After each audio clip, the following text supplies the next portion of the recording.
Hi everyone, hope you're doing well from wherever you're watching this channel, depending on your time zone. Now, when it comes to the issue of representation, Kenyans are overrepresented. But above all, Kenyans feel neglected and exploited by the same leaders purporting to be representing them. Hapo ndio kuna shida. Just look on the, number of ballot papers you will be given to go and cast your vote, from MCA to governor to woman rep to member of parliament to a senator to a president who is tied to a deputy president and a governor who is tied to a deputy governor. We even have a prime cabinet secretary. This one aside, you come now to the issue of presidency. You have the president there. You come down here, you find that there is a RC, regional commander. Then we have county commander. Then we have deputy county commanders. Then we have chief. Then we have sub-chief. And we even have village elder. Again, ukienda kwa ile ya governor, ako na hiyo hierarchy inakuja paka chini tuko na ward administrator. In all this, we suffer the most. If there was an issue like when you have many people representing you, they sort up your problem. In Kenya, it is opposite. It's like they developed all the problems down to the village. And with that, Omondi was on a radio show and he suggested to come up with a referendum that would see some of these offices reduced. The number of counties from 47 to a lean number. The issue of women rep and other positions, including nominated leaders from county to the National Assembly to the Senate. So a possibility of referendum to reduce the burden that has been put on the shoulders of Kenyans who really end up suffering. We are going to start a referendum led by Omondi. Kuondoa the 47 counties. We're going to reduce them to 8 counties, former provinces. Tunaenda to do away with senators. We're going to do away with women reps. We're going to do away with nominated MPs, nominated MCAs, nominated senators. Hata how MCAs wachunge sana. Usijiona kazi wamefanya. The idea was to devolve resources, but we ended up devolving corruption. We are going to do away with the 47 governors. Tutakuwa na 8 governors, hatutakuwa na senators, hata MCAs. Kuna mabarabara tunaona hapa mtu anaanguka na maziwa na pikipiki. I don't see nilimpata. Hakuna kazi MC wanafanya. Sasa hizi najenga kule Baringo. Naanza kujenga bridge. Watu wamechanganyikiwa. Nikifika kwa ground, mama moja anasema Eric, ona venye MP ametufanya vibaya. Baba anamwambia si kazi ya MP, ni kazi ya MCA. Mwana mwingine anasema hapana, hii ni ya governor.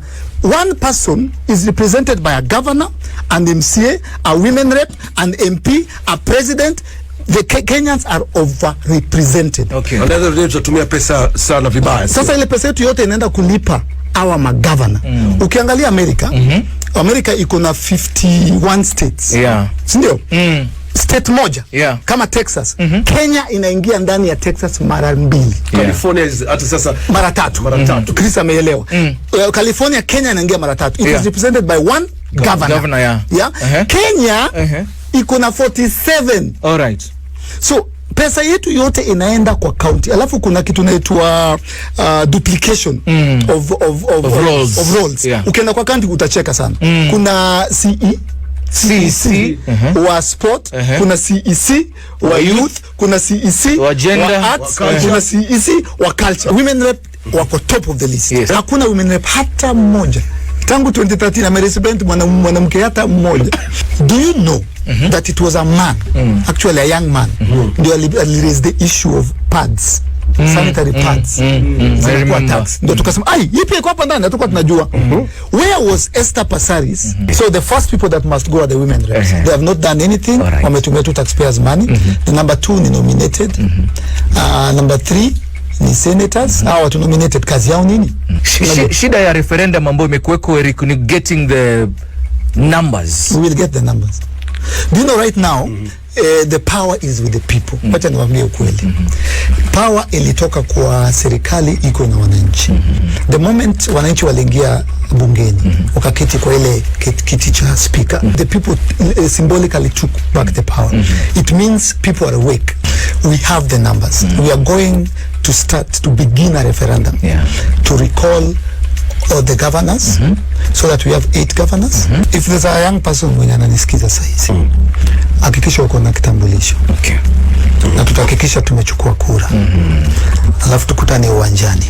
We are going to activate, we are going to rally young people, because 71% of Kenyans are young people. Eric, how do we make change?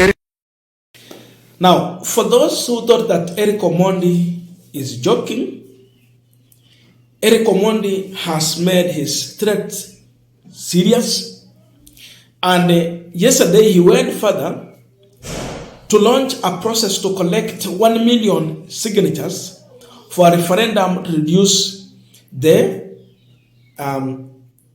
number of counties to 8 from 47.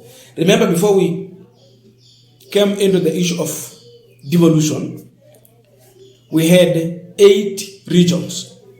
According to him, those 8 regions should be the counties. He has touched on the issue of reducing the number of those who think that they represent us. Nominated members of parliament, nominated MCAs, nominated senators. The issue of woman rep should be dealt away with. Tunaona watu kama Millicent Millie Mabonga. They are being elected and they do wonderful job. Why should we still have watu wa kusema they are a woman rep, when indeed they don't represent the women of this country anywhere? They don't represent us. So mambo ya counties ipunguzwe, mambo ya nominated yote itolewe. Tuko na around 400 ni wabunge ama nini. Tukienda kwa Senate, badala ya 47 we are about 60. Ukikuja kwa county unapata MCS karibu 15 ni nominated. Unashangaa So the push is to have a referendum, and it is a challenge because youth are the ones leading this process, and now it's Operation 1 million signatures to cause a referendum. So tuko hapa leo ku launch the referendum to reduce the number of counties and elected officials. We are going to reduce the number of counties from 47 to 8. We are going to abolish nominated members of parliament, kama MPs, nominated MCAs, nominated senators. We are going to abolish the Senate in its entirety. We are going to abolish the position of women rep. Kenya is overrepresented. Mtu mmoja akona president, akona deputy president, akona governor, akona deputy governor, akona MP, akona senator, akona women rep, akona MCA, akona regional commissioner, county commissioner, akona assistant county commissioner, akona chief, akona sub chief, akona village elder. So a single Kenyan is represented by 16 people doing more or less the same thing. We're going to go around the country collecting signatures. All we need is 1 million signatures. That should take us less than 2 weeks. America has almost 400 million citizens and they have 50 governors. Kenya has 53 million citizens and we have 47 governors. Taxpayers are carrying the burden of paying for offices that are overlapping. Tuko na minister wa sports in the national executive. Tuko na minister wa sports kwa county. Tuko na minister wa environment huko juu. Tuko na minister wa environment. Environment ziko ngapi? Hizi miti ziko ngapi? Now, as we continue with the final discussion, just a quick request for those who are watching and you have not subscribed, please consider subscribing. To our returning subscribers, I must say thank you so much. And again, to all our viewers, please give this video a thumbs up. Thank you so much, and back to this discussion. Now, the problem we ended up having is that the taxpayers' money has been abused in providing job and opportunity for corruption to those who have been elected into a position of power, privilege, and leadership. So impunity was devolved. Corruption was devolved. People got so many offices. And we are funding this office, the operations of all these offices. This money should be kept somewhere to do a better job. Tunahitaji kuwa na free education. We have. What about medication? It should be free. Mahali Kenya imefikia kulingana na uchumi ambao tumekuwa nao. Medical should be free. Education should be free. The issue of roads na mambo mengine, infrastructure, lazima tukue tuko mbali. Sababu ukiangalia hata ile budget tunakuwa nayo ya Tanzania inaingia kwa hiyo karibu mara 3. Ya Uganda hivyo. Unashangaa what happened? What normally happens. So with all this, what Gen Z can do if indeed they are serious, and all youth of this country, it is to do one thing. Get ID card, and for those who have ID card, make sure you get a voting card. But besides having a voting card, it is not enough. Ensure to participate on an election when it comes. For example, the issue of collecting signatures. Youth should lead. They have enough numbers. They are the majority. They can collect these signatures. When it comes to election, they can define it by waking up and going to vote. And when you vote, you also influence those around you. Your mother, your father, your grandmother, your grandfather, and other relatives, your uncles, your aunts. You tell them. In that way, we will deal with these things. But as long as we are not patient to go and vote, ukiona watu wamepiga mlolongo wa line wanataka kupiga kura, unaona ni ndefu, you give up, unaenda shughuli zako, unaacha wengine wanatufanyia uamuzi. Hapo ndio shida inatokea. So we can bring this change we need if we are ready to vote. And by doing so, exercise your duty by going to register and get a voting card and be ready to vote.